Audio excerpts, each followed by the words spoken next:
Hey everyone, we're back with another episode of the Find Your Film podcast. I'm here with Eric Holmes and I'm Greg Srzewski. Unfortunately, Bruce Perky right now is in the middle of what is it, Eric Holmes, a tornado warning or tornado watch? Tornado warning. Tornado watch is conditions are right for a tornado. Tornado warning is someone saw a tornado touchdown and it's in the area. So Bruce needs to be hunkered down, hopefully in a basement somewhere. And we'll get back with him. I'm sure it'll be fine. Well, this is a very good warning for this podcast because joining us in Bruce Perky's stead is this very accomplished filmmaker, Juan Diego Escobar Alzate, the director, writer behind LuzTheFlowerofEvil. Thank you, Juan, for joining us here on the podcast. No. Thank you. I love this space, of course, and being able to talk with you guys and genre freaks. I love this. Well, you know what? Eric Holmes, by the way, listeners, if you listen to our Find Your Film podcast for, I would say maybe the last year and a couple of months, LuzTheFlowerofEvil is at the top, if not at the top of his list of movies you must see. It's available currently on Shudder, Blu-ray, DVD, everywhere you can stream. And well, personally, before we get to that, we love our physical media. Juan, do you have a huge physical media collection? Do you have enough space in your, yes? Yes, I do. In fact, the media that I love the most being at, or the window, is of course first theatrical and then a physical media. I love DVDs and Blu-ray, so I prefer this, of course, than streaming. I love to have digital media, the booklets, the press kits. I love this. I love to be involved and to get to know more about each film. So yeah, I'm a very big spaghetti western and giallo collector. So yeah. Oh wow, Eric Holmes. I'm sorry, my ears. Yeah. Spaghetti giallo. Western and giallo. You said the magic word. I'm suddenly awake. Eric Holmes, what's your favorite giallo film? Right off the top. Geez. I don't know. We'll just go deep red. It'll probably change. It'll probably 10 minutes from now. Well, can I say something very quickly? One, I read in an interview that maybe, I think was it your father? You watch a lot of movies as a youth, watching Westerns with your father. Am I wrong on this? Yeah, you're totally right. Totally right. That's basically how I get into film. My father used to put on Sundays, he just put on the TV, and there was Westerns, of course, like airing. So yeah, I started to watch those Westerns since I was a kid. And when the internet started to pop out, I started to search for these filmmakers that made those Westerns that I loved as a child. And it turns out to be a spaghetti Western. So I fell in love also with these filmmakers that make the spaghetti Westerns. And as a spaghetti Western died, many, as you may know, many of the directors turned to do giallo films. So that's how I get into horror. So that's basically my background, Western and horror. Now, before we get to more deep diving into LuzTheFlowerofEvil, Eric Holmes, what has Juan graciously thrown to you, to your domicile, and what can our podcast listeners glean from this episode? Tell us about it. Well, we do have a couple of DVDs here, as well as a bunch of posters. And we got a very special German limited edition DVD. Actually, Juan, can you tell us a little bit about this one? Wow. Because I checked this out. This we got a 3-disc here, and this thing's a beauty. Yeah. I mean, the film in physical media, it is in Italy, in the US, in the UK, and this edition in Germany, and the newest one is coming out this month from Fractured Visions. It's going to be, I personally think it's the best and more complete of them all. All the Blu-rays or physical media that the film has, and that particular one has the original soundtrack, I mean, by Brian Heater. It has a DVD and a Blu-ray and a very cool booklet, like with 30 different posters. Oh yeah, I went to the booklet, and first of all, let's get into that. You're the merchandising, the artwork for your movie. Yeah. The movie's beautiful. The artwork, I got 2 of the posters hanging up right behind me, and I mean, look at this thing. Look at that thing. That's amazing. You know, I know the answer, but I'm just going to ask, who does the artwork for your movie? Yeah, I did it myself, also with the help with other designers. But yeah, basically, as a solo filmmaker, I mean, as an independent filmmaker, I had to start designing myself. I'm finding, of course, inspiration in posters that I liked a lot. Like, for example, the one you just showed there, like the pink one, it's very, very influenced by Alejandro Jodorowsky's Mexican poster of it's not El Topo. What's this one called? I'll look it up. I just forgot. It's an Alejandro Jodorowsky's film. That also Alejandro Jodorowsky is my favorite filmmaker. But yeah, that poster is influenced by one of Alejandro Jodorowsky's film, distributed in Mexico by Manticora Distribución. I get that. I get the influence a lot watching Luz the Flower of Evil, because it's kind of a front to back narrative, but like Jodorowsky, you add a bunch of. I mean, the tape deck is the shining example of the thing that doesn't quite fit, doesn't quite make sense, but I don't think that tape deck's supposed to be like physically there. It's more represents something. For me, possibly the idea of looking towards the future, or maybe the tape deck plays music, so this is a possibility of creation, love, joy, stuff like that. Cool interpretation. But you have a lot of stuff like that. Kind of like Jodorowsky, and I mean, that guy just turns it up to 11. His whole movies are pretty much just a bunch of metaphors. But when you're writing Luz, or when you're directing, where I don't want to ask you where you got your ideas, because that's such a stupid question. But like, that was going to be my question, Eric. Sorry. But where do you decide to put those little flourishes in? Like, when does it seem right to you, or how does inspiration, like as you're writing, it's like, fuck it, tape deck, we're going to throw it in there. Like, where does that process start? Okay, yeah. First of all, it's important to say that there's no studio system in this film, so there's no need to sell a film, or a producer that's telling me, oh no, we have to make a film that sells well or whatever. So I just did whatever film I thought that I would like to see by myself. And as I say, this is my ode to Alejandro Jodorowsky and to Baruch Spinoza. Baruch Spinoza is a philosopher that basically, I don't believe in God, but I do believe in Spinoza's idea of God. He said that God lives everywhere, through a smile, through a waterfall, through beauty, through wisdom, through everything. But within that, God lives the devil. I believe in darkness and light, and I believe that we are all good and we're all evil at the same time. And basically, that's the point that I wanted to start with Luz. And basically, I'm a poet at heart. And I didn't want, like, for example, I don't like films that are very well studied. Do you know what I mean? Like, oh, in the beginning we have to make this, and in minute 10 there's have to be something that happens so that we can get the viewer's attention, and in minute 30 there has to be a jump scare, and the climax. I don't give a shit about that. I don't think that film and art can be formulaic. I don't believe in Hollywood system, though.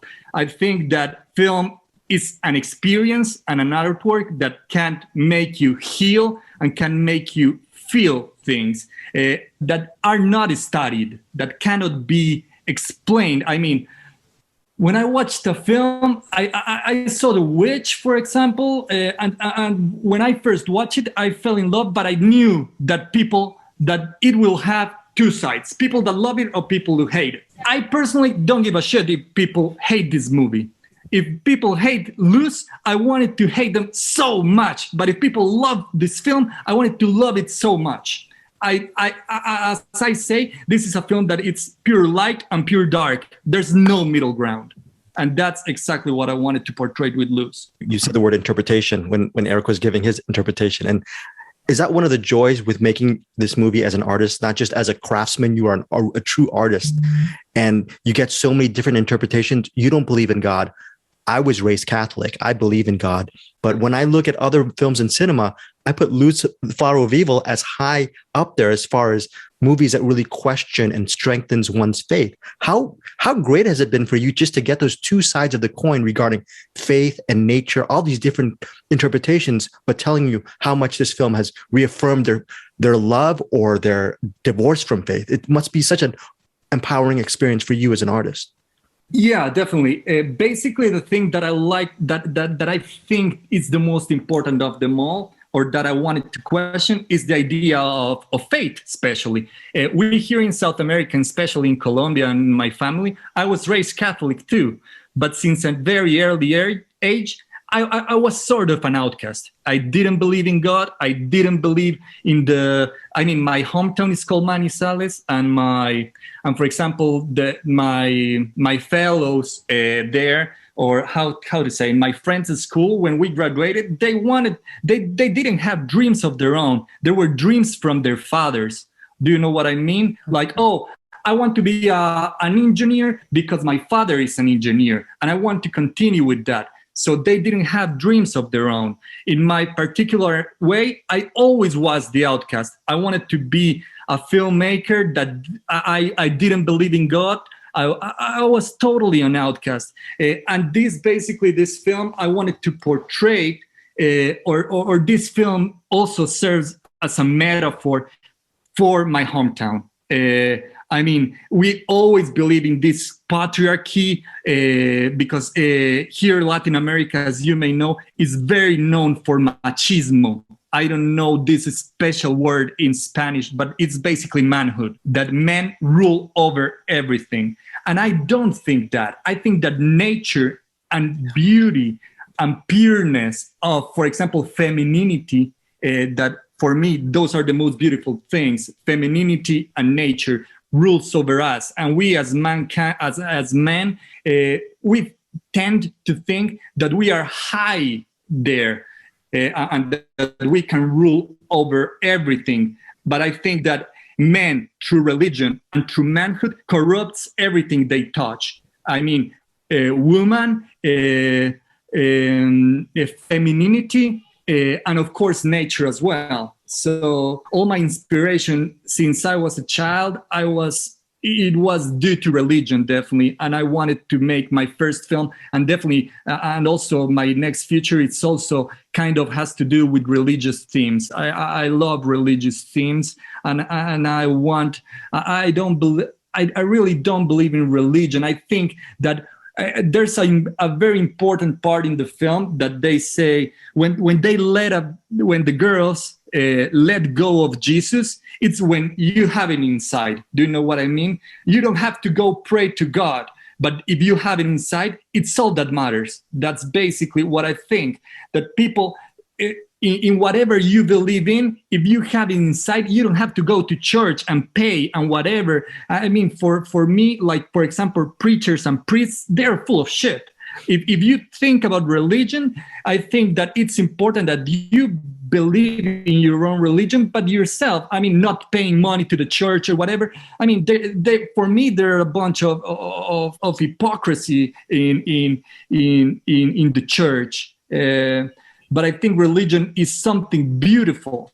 I think religion is, as an idea, is something beautiful. But when it comes to the church, I hate that. So I think that that when you not to trust very much really priests or preachers. They are just full of lies and words and this kind of thing. So that's basically why this film doesn't have many silences. And the preacher is always preaching. People say like, oh, there's too much text over. But for me, that's preaching exactly. If it wasn't for words or through speaking, preaching won't be preaching.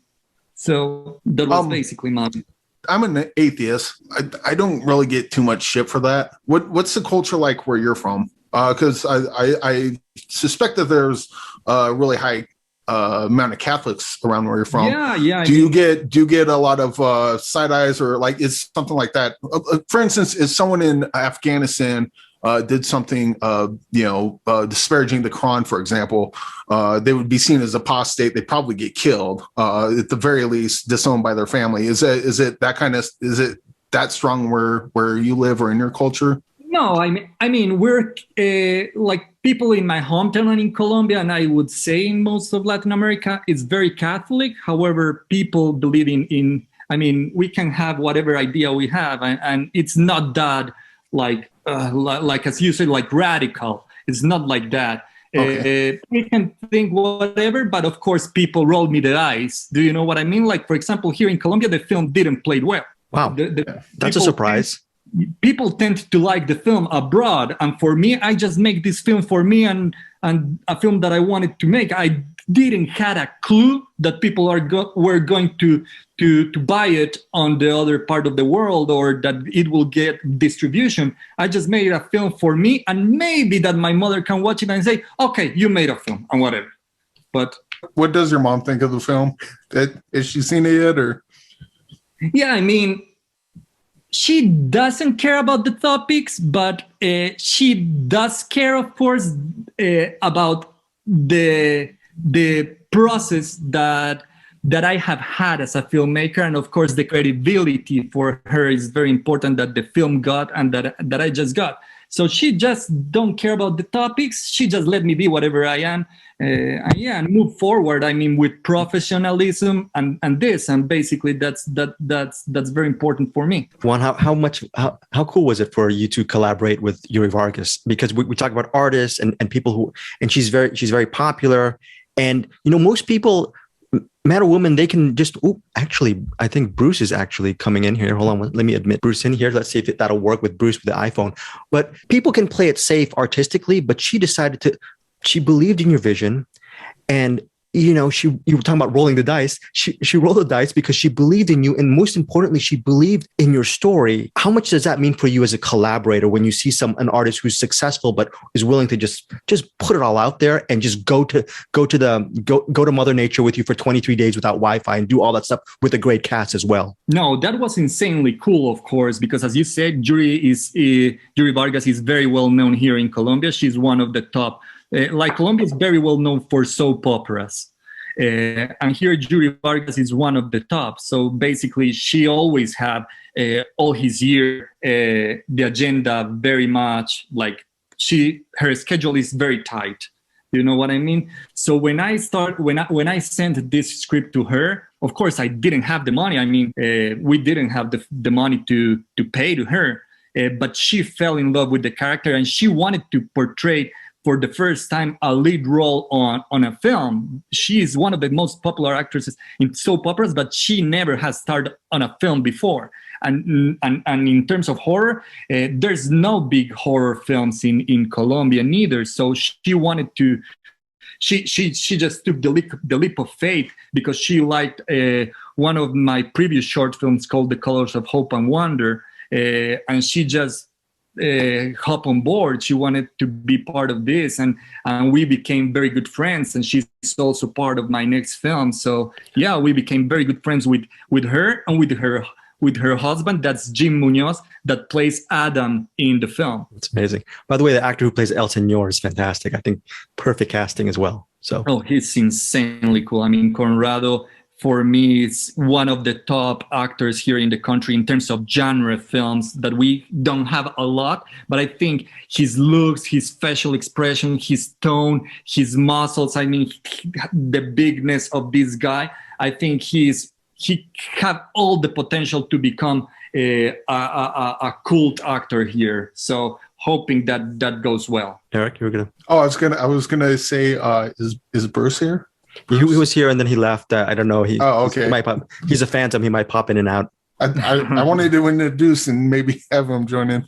Oh shoot, I just lost the thread. Well, I guess I will ask about there's one scene in particular early on. You had the women, they're in the lake, a little waterfall area. The guys are talking about them. The one guy's kind of Adam's leering at them, and the other guy behind's like saying that their angels are perfect. But they're washing themselves, and so I just thought that was kind of a weird the idea that if you're perfect, you shouldn't have to clean yourself. So or maybe I'm just looking too deep into that. And on that part, their back is always facing the camera. even at the end of that scene, they're all walking away on horses. Is there any special meaning behind that, or am I just looking too deep into nothing? Yeah, I would say that you're digging too deep. I mean, okay, I just wanted like to portray. I mean, I'm also a huge enthusiast of paintings, and I wanted to make this film also that the most idyllic looking thing, like like the Eden. I don't know the word. Yeah, like something like very precious, Eden, like heavenly. And yeah, I love, for example, paintings, and as I say, and there's a lot of paintings that influenced me through these films, like John Williams' Waterhouse, Hylas and the Nymphs, Camille Corot, Rembrandt itself, and Callisto, Diana bathing with the nymphs. So this basically is like also a tribute to painting. This film, if you take a still of whatever shot it is, it's basically a painting, an oil painting if you paint it. So I also wanted to portray a very beautiful looking film. I wanted to make a very beautiful looking film because normally I come from directing video clips.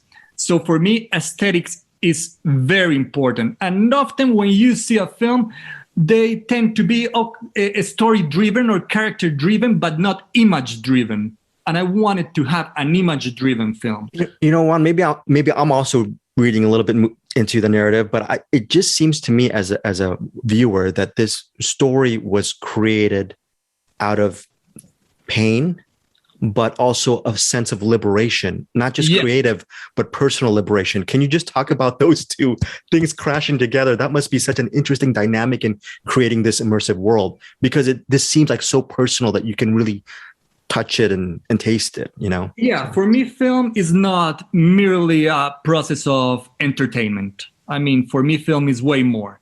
I think that film as an art form has the responsibility to make people heal.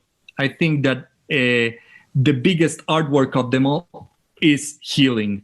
And I wanted to people, after watching this film, to question themselves, to liberate themselves, to interpret whatever they think that the film is about. I don't want to entertain with this film. I want to question and to open questions that I don't answer. The film doesn't answer anything.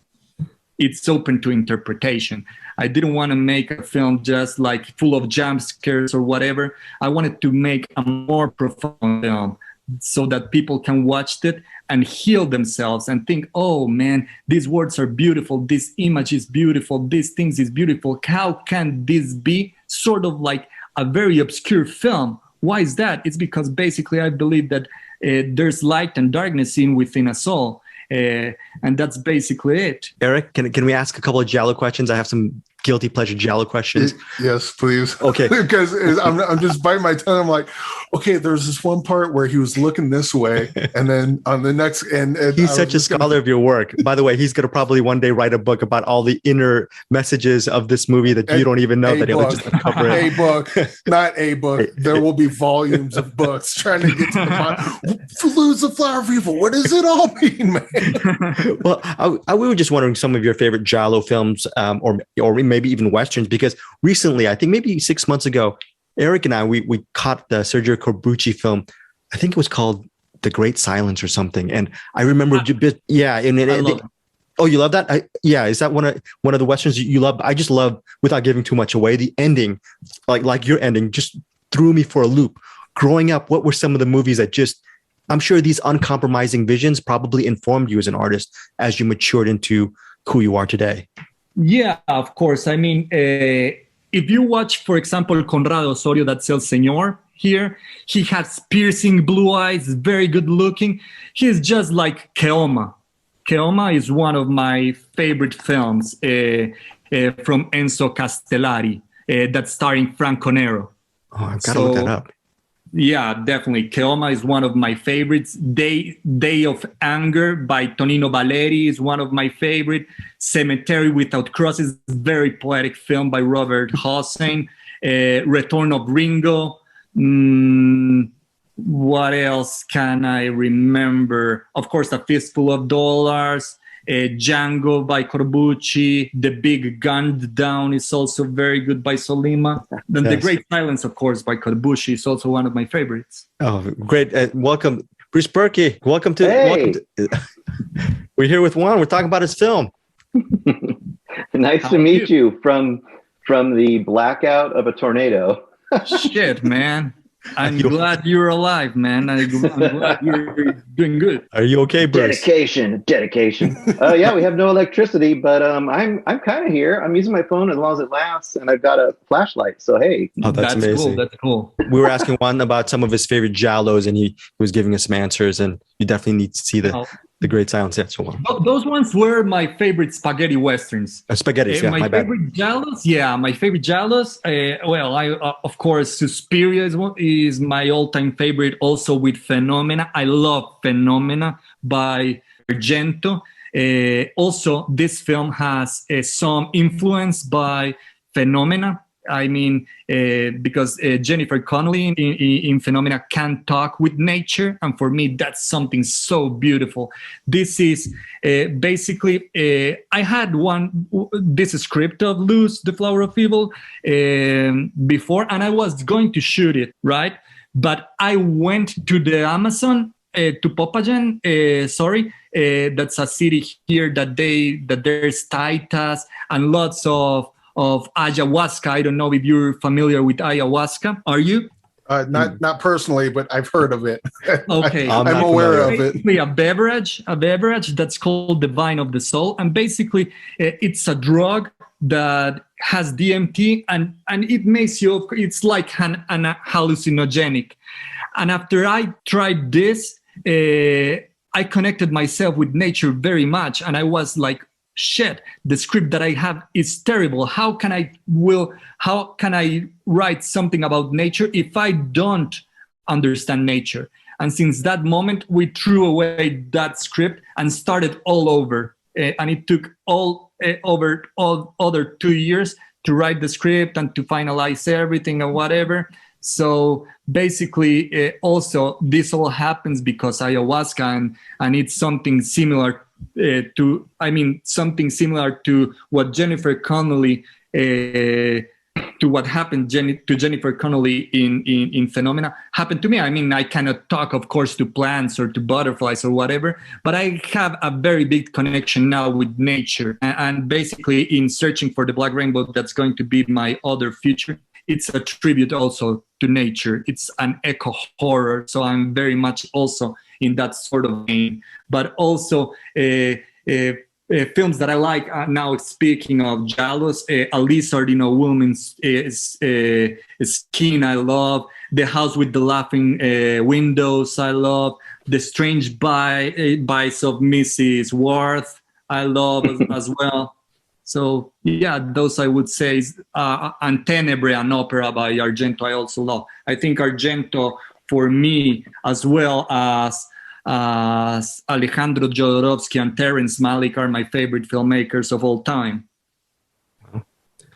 Bruce, how was Juan's selections on his giallo? Were they pretty good? He's our giallo king, Bruce is. Yeah, those are really good ones. I didn't hear any Bava in there, but that's okay. We'll let it pass. You were talking about the Black Rainbow. Is that the pictures you've been taking and posting on the social medias? No, on social media. I mean, I'm just scouting in. Is by that what you mean? Yeah. You've been. It looks like you've been taking a bunch of pictures, like near waterfalls or forests. They're really pretty pictures. No, not at all. I mean, I'm scouting, but on a different project. That I'm just the scouting manager of the film fund here in Colombia, because they're going to have a platform so that people that foreigners, foreign production, can come here to Colombia. So they are going to have these pictures in platform. So I'm basically just taking pictures all over this month and traveling around. But no, the film, my film, Searching for the Black Rainbow, is so far a Colombian and Argentinian co-production, and we will shoot it in Argentina and I'm doing all of this in Colombia. I mean, the scouting, so it's separate things. Juan, I'm going to put you on the spot. Any kind of cinephile, let's just say the cinephile works in Hollywood and they see Luz the Flower of Evil and they say, man, this guy, he really knows his visual composition, story structure is on point. Let's call him up and let's bring him to Hollywood. Let's offer him a movie. Would you ever take that kind of meeting, knowing the kind of compromises every artist must face in dealing with the Hollywood system? First of all, that's probably a huge compliment, but you have all the skills to do that. And I'm just wondering, would you take that call? Would you take that meeting? Would you work here? Yeah, definitely. I mean, of course, for me, Luz the Flower of Evil was, I made it so it can help me open doors so that I can shoot my second feature and so on with different budgets and to get credibility and also to demonstrate that I can do a film like that, looking that good and with all these nice parameters with very little money. So yeah, I definitely will. I mean, I studied in the United States in San Francisco, and I'm more than open to go again to the United States. I mean, for me, it will be a dream come true to go and shoot in the United States. So yeah, I mean, for sure. Eric, you have a couple of the winners for this week. What are we offering as far as giveaways? You want to throw that out there? Real quick, does Bruce have anything? Because I think it just butted in one point earlier. Well, I mean, I didn't hear a lot of the questions. If I'm doubling up on it, I'll just say I really appreciate a lot of the things they probably talked about, the cinematography and everything. I also really appreciate the way you kind of do the montage at the beginning and you kind of lay the geography and the symbology that's going to go through the whole movie. And I just want to say, when I did it a second viewing of it, it even caught me more. And I don't know if you guys already talked about that, but it kind of creates this sort of mythological, framework for the whole movie. So that when you see each of these locations, they have you're like, okay, we're in the forest. Oh, we're on the hillside with the crosses, all those things. I really appreciated that. I don't know if you guys talked about that at all. No, we didn't. He just shakes his head. Nothing to say. I stumped him. One other question for you. Okay, I bet you this didn't get asked. I heard you were in San Francisco, and I heard you talk about punk rock. And yeah. I know that myself and Eric both have some background to that. Do you have any dreams of some sort of punk rock ethos in a movie or a project to come? And if so, how would that manifest? Well, yeah, definitely since I was a kid, I was also, as I say, an outcast, and I was a punk rocker. And when I grew up and studied in San Francisco, I reconnected with punk a lot, with punk music, with the punk vibes and whatever. So yeah, I mean, punk is a very important part of my life. I wouldn't think right now that my ideal thing or theme would be in film would be punk rock, because I'm more into sort of nature and eco horror, as I said, or more spiritual things and matters and occultism and all of these things. But yeah, I don't know what will happen after searching for the Black Rainbow. So who knows? But yeah, definitely I'm a freaking lover of punk rock, and I love the Descendants, for example, is one of my favorite bands. So who knows what will happen? I would like to see Juan Diego's Green Room. That would be something. Green Room, such a nice film, but yeah, who knows what will happen? But yeah, such a nice film. One of my favorites in that topic. I think he made a wonderful film with that topic. Eric, you want to do the giveaway? We're giving away two of your things, two of your items this week. So we'll give away two. Let's see, you got 1, 2, 3, 4. Well, we'll give away. Give me two random numbers between 1 and 14, and we'll give away these. And then next week we'll give away the German Blu-ray along with the rest of the posters. Tell our audio listeners what are they getting? The two winners. What are the two winners? Sorry. We got two Luz the Flower of Evil DVDs. We got the pink cover, and we got the this looks like a kind of like a painting almost, or like a what do we call that? Like a print. When you look at it real close, it looks really cool when you look at it up close. It looks like maybe a mat like pasted on there or something. It's really cool looking. But yeah, two Luz the Flower of Evil DVDs. Okay, the winners are going to be numbers 2 and number 11. number 2, and number 11. And again, next week, we will be giving more items away from Luz the Flower of Evil. Thanks again to Juan Diego Escobar Alzate. That's very cool. That's very cool. Important to say, these ones that you're giving away are the Colombian version, the Colombian distributed version. So that's pretty cool because in the US, there's no this version. I mean, you're the only ones that got it. Yes, Juan, I said this last week. I tried to actually bribe Eric just to give me all the stuff, and I'll just fake all the entries. But he is a man of principle, and I'm a man of corruption. So, so the names I got here is Tracy Peters and Brad Carver. Okay, Tracy Peters and Brad Carver.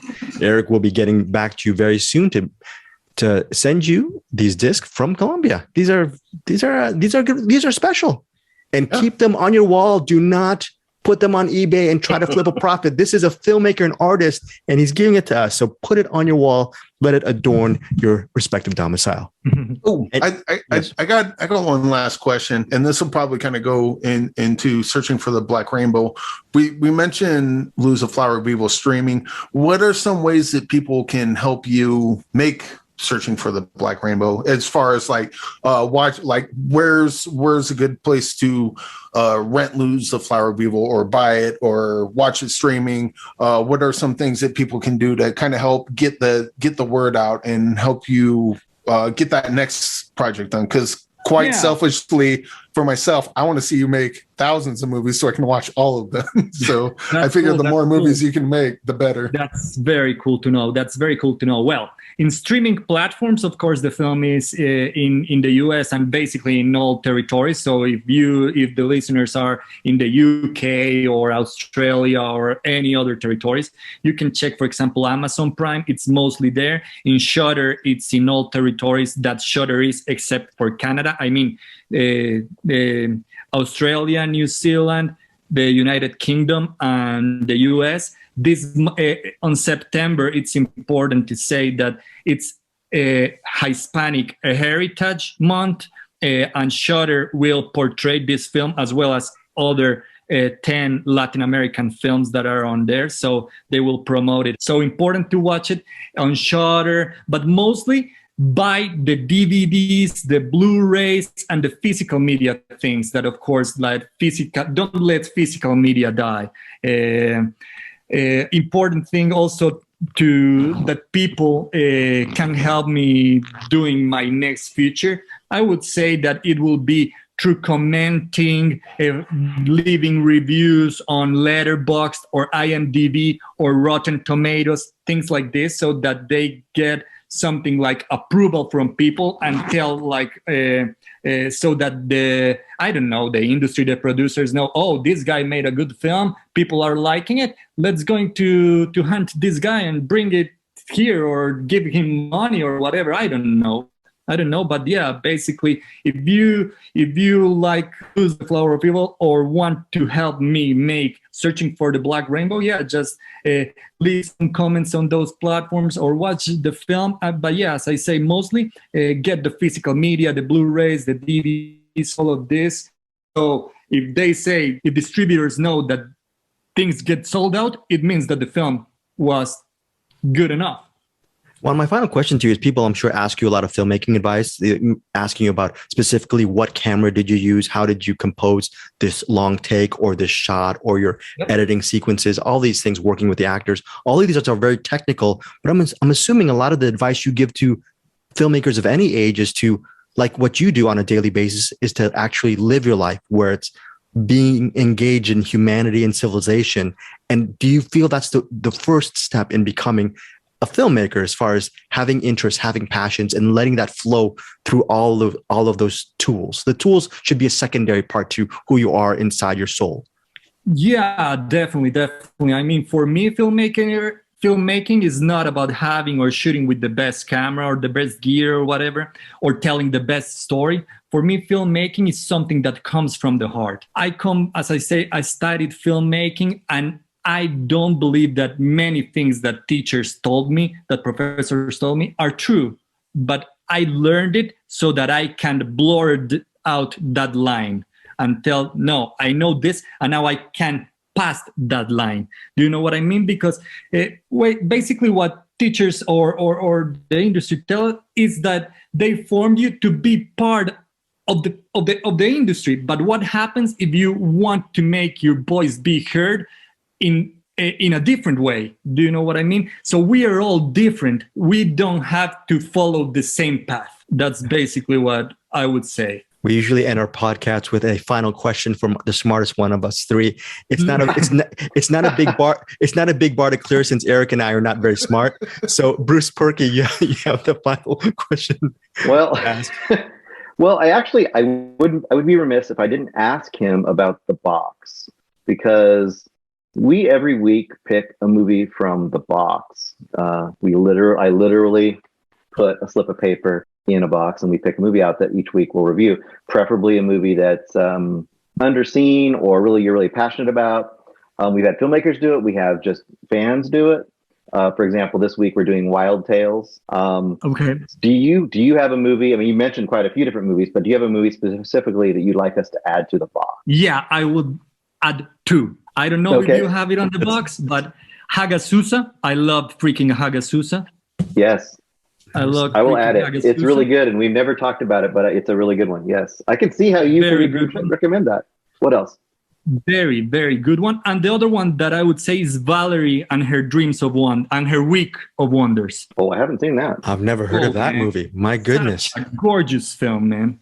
Such a gorgeous. Okay. And Her Week of Wonders. Have you seen, and I'm just coming out of the blue here, have you seen November? No, of course, I love November. We talked about November. It's important also to say that the UK Blu-ray, it's coming out this month. It's the best one. It has an audio commentary also by Kurt Halfier. That's a critic of Screen Anarchy. And we talked a lot about folk horror and films that we love. And we talked a lot about November and Hagasusa as well. Awesome. Okay. Thank you. I wish I could have talked to you more. Thank you so much. No, thank you. Thank you. So that is it. Juan Diego Escobar Alzate, the director, writer behind Luz the Flower of Evil. I was going to end with Bruce, but Eric, you set this up. You're basically almost friends or colleagues with this guy. What do you want to say something else before we leave? And I'll shut up and I'll leave it to you guys. Okay, at minute 55 and 36 seconds of the film. No, just kidding.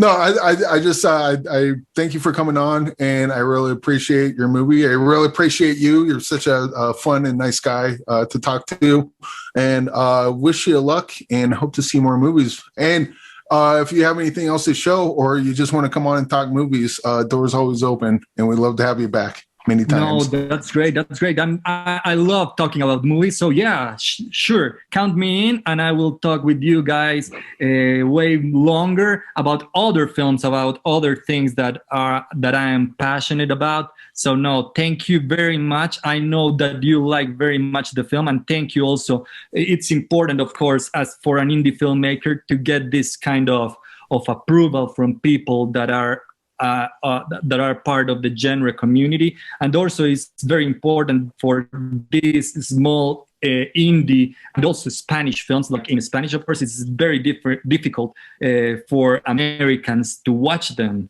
You know what I mean? They don't tend to watch movies with subtitles. So I really appreciate this a lot. And yeah, thank you for having me here. And I wish you all the best success. Thank you for inviting me and for trusting my vision. All right. Take care. Thank you.